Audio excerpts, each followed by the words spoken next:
ಬನವಾಸಿಯ ಪಶ್ಚಿಮಕ್ಕೆ ಹರಡಿಕೊಂಡಿದ್ದ ದಟ್ಟ ಕಾಡಿನ ಮಧ್ಯೆ ಅದೊಂದು ಸುಂದರವಾದ ಸಣ್ಣ ಹಳ್ಳಿ. ಶಾಂತಿ, ಸಮೃದ್ಧಿ ಮತ್ತು ದೈವಿಕತೆಯ ವಾಸಸ್ಥಾನವಾಗಿತ್ತು. ಆ ಕಾಡಿನ ಉಸಿರು ಕದಂಬ ವಂಶ. ಆ ನಾಡಿನ ಬದುಕು ಪ್ರಕೃತಿಯ ಗೌರವದಲ್ಲಿ ಹೇಳಿದುಕೊಂಡಿತ್ತು. ಸೌಂದರ್ಯ ಮತ್ತು ಶಕ್ತಿಯ ಸಂಕೇತವಾದ ಕದಂಬ ವೃಕ್ಷದ ಅಲಂಕರಿಸಿದ ವನವಾಸಿಯ ಕಥೆಯ ಒಂದು ಪುಟವನ್ನ ಇದೀಗ ನಿಮ್ಮ ಮುಂದೆ ನೃತ್ಯ ರೂಪಕದಲ್ಲಿ ಅನಾವರಣಗೊಳಿಸುತ್ತಿದ್ದೇವೆ.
ಬನವಾಸಿಯು ಅರಳಿತು. ಹೂವಿನ ಗಾಳಿ, ನದಿಯ ನಾದ, ಕಾಡಿನ ಸುಗ್ಗಿ, ಜೀವನದ್ದೇ ಉತ್ಸವ.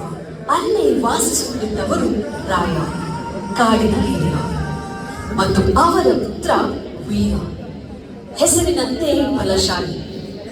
ರಾಯನಿಗೆ ಪ್ರಕೃತಿಯೇ ದೇವತೆಯಾದರೆ ವೀರನಿಗೆ ಗೆಲುವೇ ಬದುಕಾಗಿತ್ತು. ಈ ಮಾನವ ಮತ್ತು ಪ್ರಕೃತಿಯ ಮಧುರ ಬಾಂಧವ್ಯಕ್ಕೆ ರಾಯನೇ ಸಾಕ್ಷಿಯಾಗಿದ್ದರು.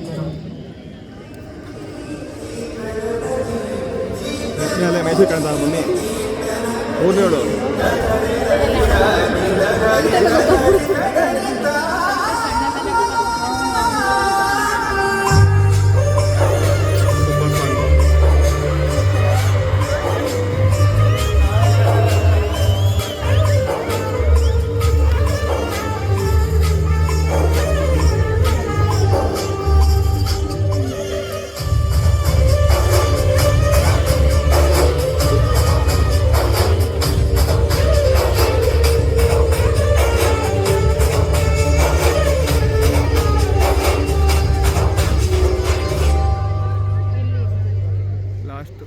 ಆದರೆ ಕಾಲ ಬದಲಾಯಿತು.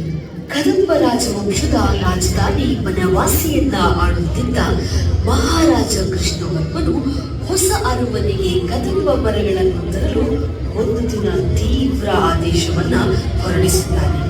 ಒಂದೆಡೆ ವಿಷಯ ತಿಳಿದ ರಾಯನಿಗೆ ದಿಕ್ಕೇ ತೋಚಲಿಲ್ಲ. ಪ್ರಕೃತಿಯನ್ನು ಕಳೆಯುತ್ತ ಅರಮನೆಯನ್ನೇ ಕಟ್ಟುವುದೇ, ಇದಂತೂ ಅಸಾಧ್ಯ ಎಂದರೆ ಅವನ ಮಗ ವೀರ ತನ್ನ ಬಲವನ್ನು ಮತ್ತು ನಿಷ್ಠೆಯನ್ನು ತೋರಿಸಲು ಉತ್ಸುಕತೆಯಿಂದ ಸಿದ್ಧನಾಗಿದ್ದಾನೆ. ರಾಜನ ಆದೇಶದಂತೆ ವರವನ್ನ ತರಲು ವೀರನು ಸಿದ್ಧತೆಯನ್ನ ಮುಂದುವರಿಸುತ್ತಾನೆ.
ಸಹನೆ ಇರಲಿಲ್ಲ. ಕಾಡಿನ ಆಳಕ್ಕೆ ಅವರು ಹೆಜ್ಜೆ ಇಟ್ಟಾಗ ಅದೊಂದು ಅದ್ಭುತ ಕದಂಬ ಮರವಿನ ಮುಂದಾದವು. ಮರವಿನ ಕಾಂತಿಯನ್ನು ಕಂಡರೆ ದೇವರೇ ದೇಹ ತಾಳಿದಂತೆ. ರಾಯನು ಹೇಳಿದ, ಮಗನೇ, ಇದು ಕದಂಬ ಮರದ ಹೃದಯ. ನಾನಾಗಲಿ ನೀನಾಗಲಿ ಮುಟ್ಟುವ ಅಧಿಕಾರವಿಲ್ಲವೆಂದು. ಆದರೆ ಅಹಂಕಾರ ಕಿವಿಗಪ್ಪುವುದು ಸುಲಭವಲ್ಲ. ಧರ್ಮದ ಮಾತು ಕೇಳುವುದು ವೀರರಿಗೆ ತುಂಬಾ ಕಷ್ಟವಾಯಿತು. ಆಟ ಹುಡುಗಾಟವೋ, ಆಟ ಹುಡುಗಾಟವೋ, ಪರಮಾತ್ಮ ನಾಟವೋ, ಪರಮಾತ್ಮ ನಾಟವೋ.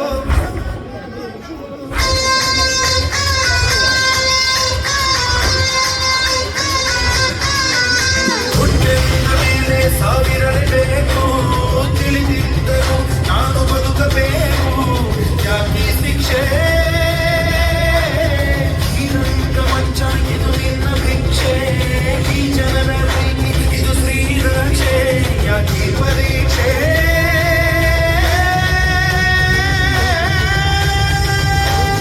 ತಾಯಿ ಹಾಲು ಕುಡಿಸುವಾಗ ಯಮನು ಕೋಣ ಕಾಯುವ, ತುತ್ತುವನ್ನ ತಿನ್ನುವಾಗ ಸಾವು ಕೊಡದೆ ನಿಲ್ಲುವ.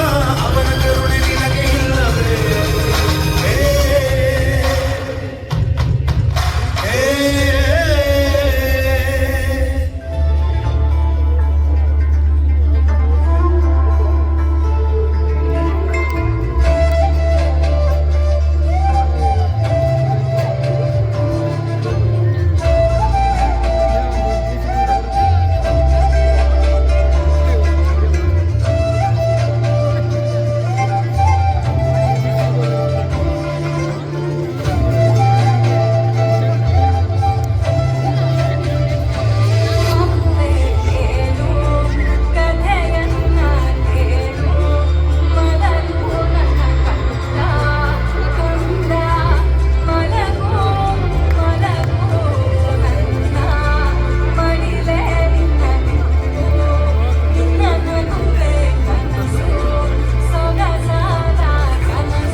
ಯಾರನ್ನು ಲೆಕ್ಕಿಸದೆ ಕದಂಬವನದ ಹೃದಯವಾಗಿದ್ದ ಕದಂಬ ಮರಕ್ಕೆ ತನ್ನ ಕೊಡಲಿಯನ್ನಿಟ್ಟನು.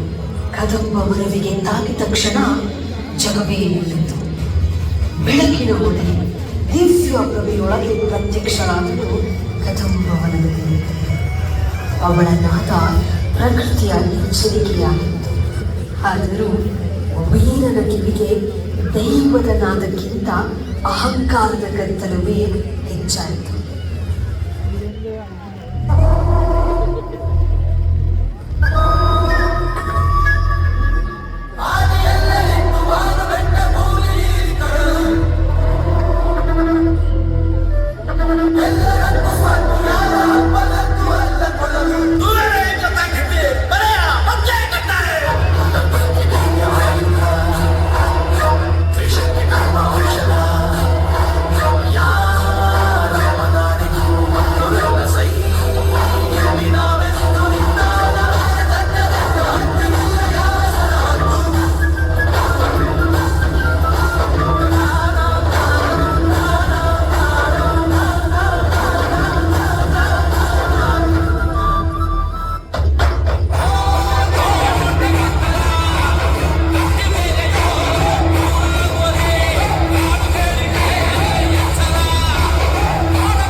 ಮರಗಳನ್ನು ಕತ್ತರಿಸಿಕೊಂಡೊಯ್ದ ಕ್ಷಣದಿಂದಲೇ ಕಾಡಿನ ಸಮತೋಲನ ಕುಸಿಯತೊಡಗಿತು. ಬಿರುಗಾಳಿಗಳಲ್ಲಿ ಹಡಗು ಮುಳುಗಿದ ಹಾಗೆ ವನವಾಸಿಯು ಭರದಿಂದ, ರೋಗದಿಂದ, ವಿಷಾದಗಳಿಂದ ಆವೃತವಾಯಿತು. ತಪ್ಪು ಎನ್ನುವುದು ದುರಂತದ ನಂತರವೇ ಗೋಚರವಾಗುತ್ತದೆ ಎನ್ನುವುದರಲ್ಲಿ ಸಂದೇಹವೇ ಇಲ್ಲ. ವೀರನ ಮನ ತಡೆಯಲಿಲ್ಲ. ರಾಯನ ಜೊತೆಗೆ ಅವನು ಮತ್ತೆ ಕಾಡಿನತ್ತ ಹೆಜ್ಜೆ ಹಾಕಿದನು ಕ್ಷಮೆಯ ಹಾದಿಗೆ.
ರಾಯ ಮತ್ತು ವೀರ ಹೃದಯವೆಳೆದು ಕ್ಷಮೆಯಾಚಿಸಿದರು. ಪ್ರಕೃತಿಯನ್ನ ರಕ್ಷಿಸುವ ಪ್ರತಿಜ್ಞೆ ಮಾಡಿದಲ್ಲಿ ನಮ್ಮ ನಾಡು ಪುನಃ ಅರಳಬಹುದು ಎನ್ನುವ ನಂಬಿಕೆಯೊಂದಿಗೆ ಪ್ರತಿಜ್ಞೆಯನ್ನ ಮಾಡಿದರು. ಪ್ರಕೃತಿಯು ಖಂಡಿಸುವುದಿಲ್ಲ, ಬದಲಾಯಿಸುವ ಅವಕಾಶವನ್ನು ಕೊಡುತ್ತದೆ. ದಿನಗಳು ಉರುಳಿದಂತೆ ವನವಾಸಿಯು ಜೀವ, ಭಕ್ತಿ, ಸಮೃದ್ಧಿಯ ನಾಡಾಗಿ ಪುನಃ ಅರಳುತ್ತದೆ. ಇದು ಕೇವಲ ಕಥೆಯಲ್ಲ, ಇದು ನಾವೆಲ್ಲರೂ ಹೊಂದಿರಬೇಕಾದ ಒಂದು ಜವಾಬ್ದಾರಿ. ಪ್ರಕೃತಿ ಎನ್ನುವುದು ನಮ್ಮ ನಾಡಿನ ಆತ್ಮ. ಅವಳನ್ನು ಕಾಪಾಡುವುದು